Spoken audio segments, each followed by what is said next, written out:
What's going on, guys? Welcome back to the channel. Welcome back to another video. Ron Yates here. Hope you guys are doing well today.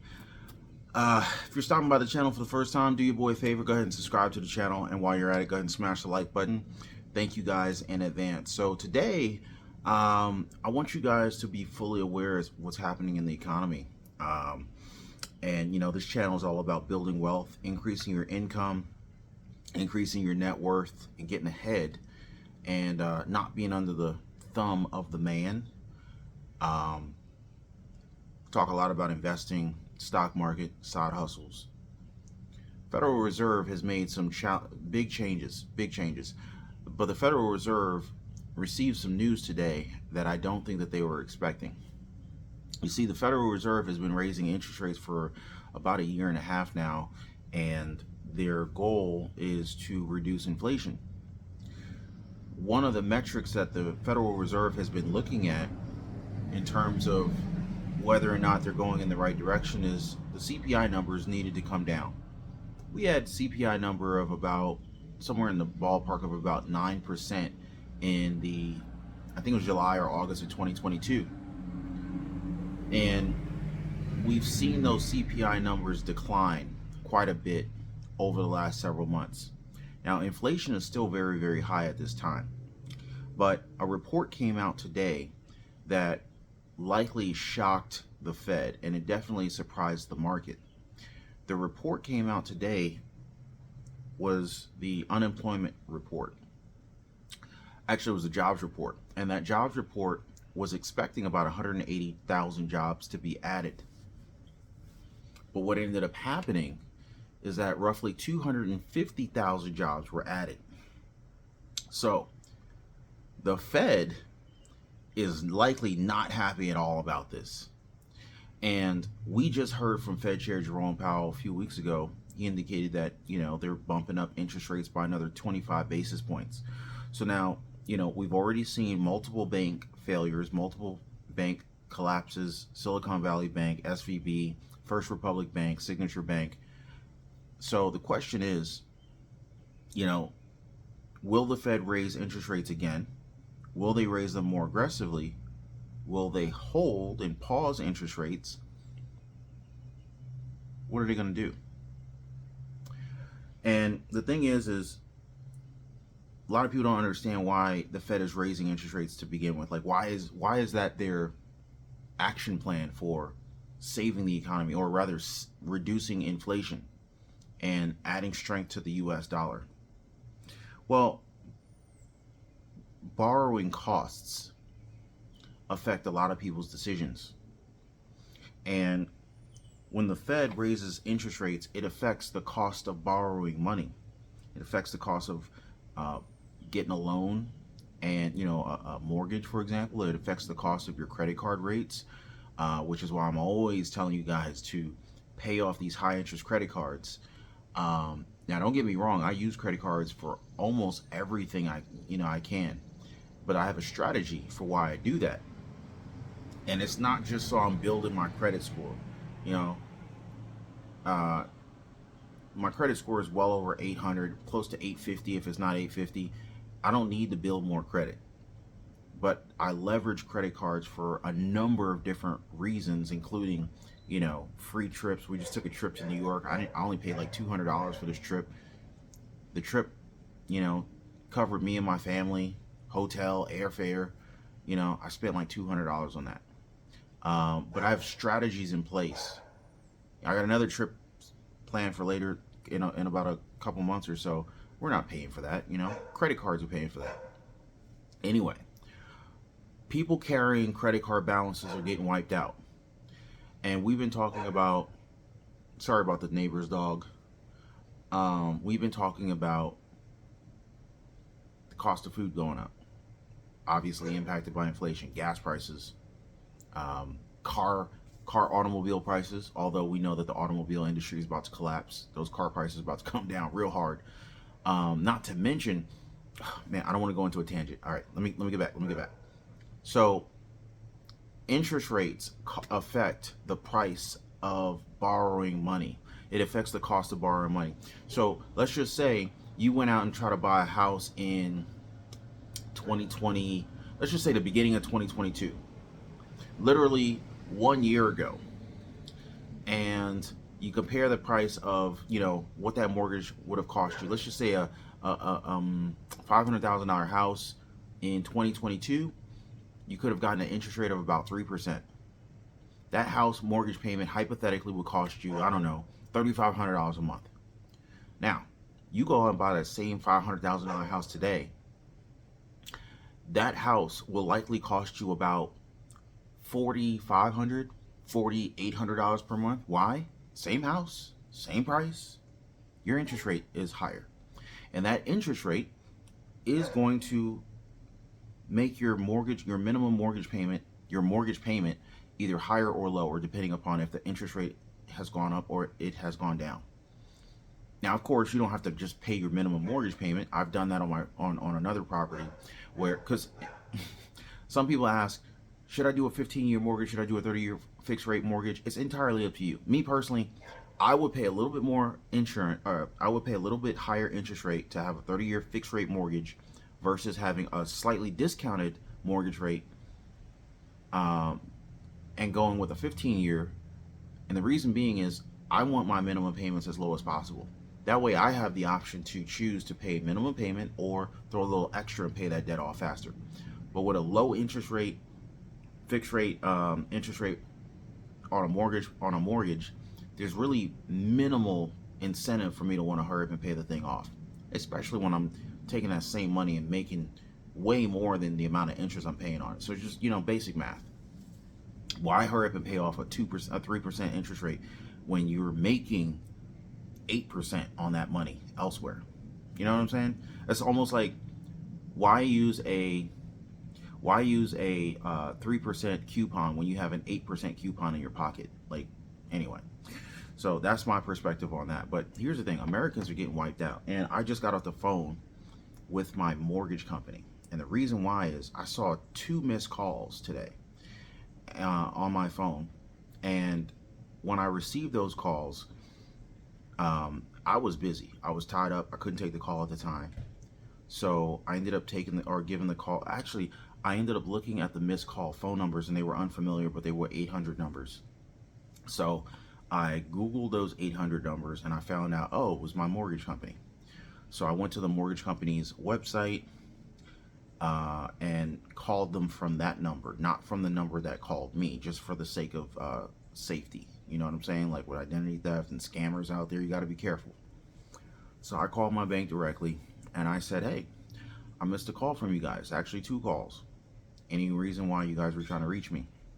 And they explained, I actually ended up getting transferred twice, but they ended up explaining that the reason why they called is because my mortgage payment was short. And I said, hey, I didn't know it until this morning that my mortgage payment was short, because I actually received a letter. And in that letter from the bank, it said I needed to, they said that my mortgage payment would not be applied to my account, even though I sent my mortgage payment on time. They said that my mortgage payment would not be applied to my account until the shortage had been remitted to them. Now, the shortage amount was like $250. I think it's $254.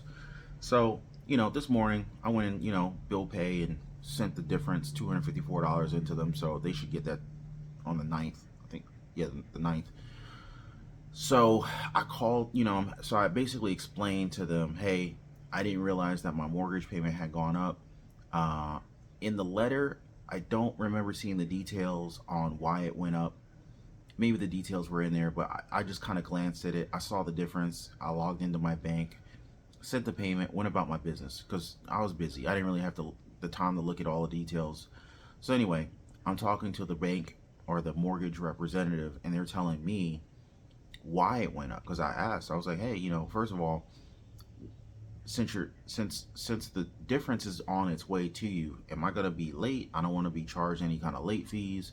You know, certainly don't want my credit impacted because of this, because technically the payment wasn't late. It was just, the payment was correct. It's just that the payment went up and I didn't know it. And so my automatic payments that go out, it was sending the old amount. So anyway, the $254 extra needed to help to fill the escrow account. Long story short. So anyway, so the guy's explaining, oh, your property taxes went up by like 800 and something dollars, and in addition to that, your property insurance, your insurance had gone up by 700 and something dollars. So roughly together it was like $1,500–$1,600 extra between the higher interest, or higher property taxes, and the higher property insurance premium. So that's why it went up. So I wanted to share this information with you because that's a significant increase. Most people probably are not ready for that to happen to them, period and point blank. You know, we talked about layoffs and the economy and the jobs market, and it's like, look, just comment down below how comfortable you would be if your rent or your mortgage payment went up by an extra $200 a month. Now, if you're used to renting, you're used to your payments going up. But here in America, the rental market has usually been fairly stable. But in the last 2 to 3 years, rent payments, when they renew, they have been way more aggressive. And the level of aggression of the interest rate or the level of aggression of the rent payment increases has really just gotten more aggressive. And here we are in 2023 with a weakening jobs market. And I say weakening because, you know, there's so many layoffs. Microsoft announced layoffs. Amazon had layoffs announced. Walmart, Bed Bath & Beyond, Redfin announced layoffs. McDonald's announced layoffs. There's so many different companies that announced layoffs. I lose track. Just know that there's a crap ton of them. So while the jobs report that came out today indicated that the jobs market, the labor market, is still very strong, because they were anticipating 180,000 jobs, and 250,000 jobs actually 250,000 jobs actually were reported. The jobs market is still strong, but the market is still softening. I know it almost sounds like an oxymoron, but it's happening. So you put that with the bank collapses, and also here's the other thing: the jobs that are being wiped out right now, at least the majority of the ones that are being reported. Now, I'm sorry, I'm looking at myself in the camera, seeing this swelling going down, finally starting to go down. Hopefully I got another week or two. Had surgery. So anyway, it just looks like I got something in my mouth, but it's like just swollen. Anyway, the jobs that are being wiped out right now, by and large, it's the higher earning jobs. It's the tech jobs. And when those jobs get wiped out, in my opinion, they're harder to replace because they're higher earning jobs.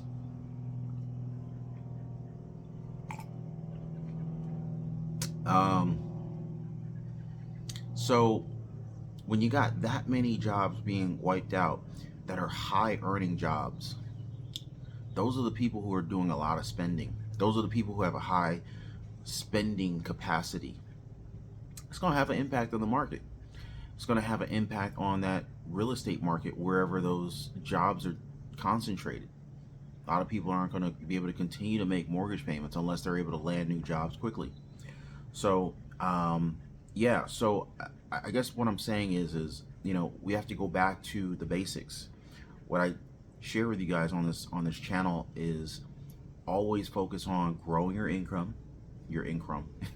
Always focus on growing your income. Always focus on building your wealth, building multiple streams of income, not relying on one source of income, taking advantage of discounted asset prices in the stock market, discounted asset prices in the real estate market. Got to keep your eyes open, stay optimistic, and look at the opportunities, because, you know, while, yeah, there's bad news that comes out, there's always opportunities that surface. So It's just a quick heads up, be aware of what's happening around us. Some people aren't going to make it. Some people are not paying attention, and some people are not trying to position themselves so that they can survive this mess and thrive from this mess. But I think that you guys are going to do pretty well. I think you guys, if you made it this far in this video, I think that you guys have a very good shot of making it in this mess, because you got to remember, wealth is not built during the booms necessarily. Yeah, we were hearing some of the wealthiest people in America, reaching all-time highs in terms of net worth during the end of 2021, beginning of 2022. Elon Musk, Warren Buffett, Jeff Bezos hitting all-time highs in terms of net worth. But the reasons that people were able to grow their net worths and see their net worths expand so rapidly was because it was taking advantage of asset prices when they were depressed. And me, I'm not all that good at timing the market, so I'm a big proponent of dollar cost averaging into stocks, ETFs, mutual funds, index funds, and then if I see a great deal on an individual stock, I might buy it. But I better really understand the market. I better really understand that company. If I see a great deal on real estate, I might buy that. Hell, I might see a great deal on a car, and I haven't seen any lately. But I used to find great deals on cars and enjoy them, drive them a little bit, and then flip them for a profit. I'm into cars. And so if you could take a hobby that you're passionate about and then make that hobby make money for you, it's like you get paid to have fun. Those are the side hustles I like. But anyway, I don't want to talk you guys' ear off. Get ready. Big changes are coming down the pipeline. Stay optimistic. Reduce debt. Pay off debt. Get out of high interest. Eliminate high interest debt. Increase your income. Build your passive income streams. And take advantage of depressed asset prices. Those are the keys to winning. If you guys are stopping by the channel for the first time, please subscribe to the channel. Also drop a like for the video. I'm gonna catch you guys on the next one.